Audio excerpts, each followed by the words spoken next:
disappeared on us. He's hunting down that 1989 Carlos Snow edition of Street and Smiths. Wants to show that off.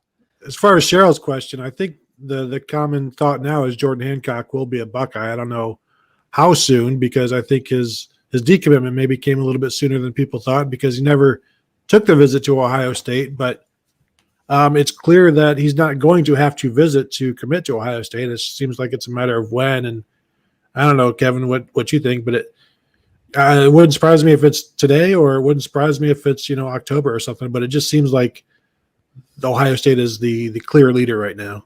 In a lot of situations like that, where the family can be very involved, and I'm not saying that's a bad thing. I mean, in this case, it's a good thing.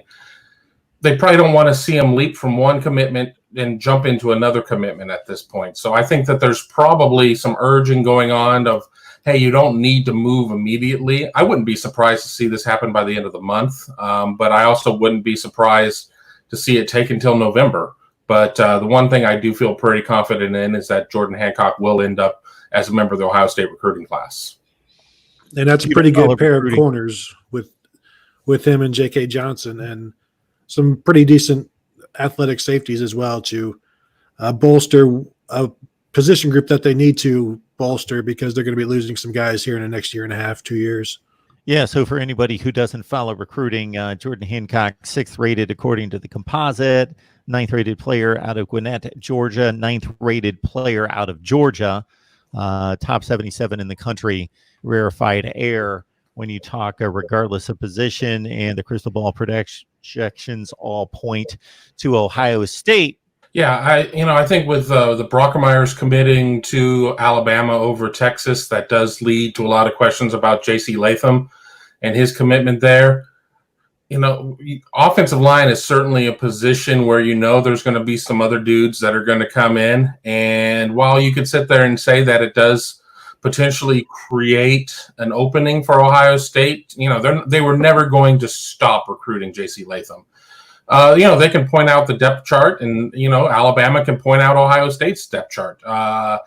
Elite talent is not going to be afraid of elite competition. If you truly, if you're a top 50 type kid, you believe you can beat anybody out. You believe you're going to come in and unseat a starter. I mean, probably, until you get into it. So with that being said, I don't think that we can sit there and look at the Brockermeyers or Mims committing there or anything like that, saying that that's just going to completely sour Latham. I think Coach Stud and the rest of the Ohio State coaches are going to stay in on him. But as of today, I don't see it having just this profound impact where I would say that he's on some sort of flip watch. Especially as long as Alabama continues to produce NFL offensive tackles. That they do. J.C. Latham's way up the board. Number 5 offensive tackle in the composite. 247 loves him at number 1. So that means rivals must be weighing him down a little bit there, Kevin. Yeah, we're terrible. No, I mean, I think he's a tremendous player, and I think when we see the next update, I think it's going to correct a little bit more. I know a lot of our national guys are very high on JC.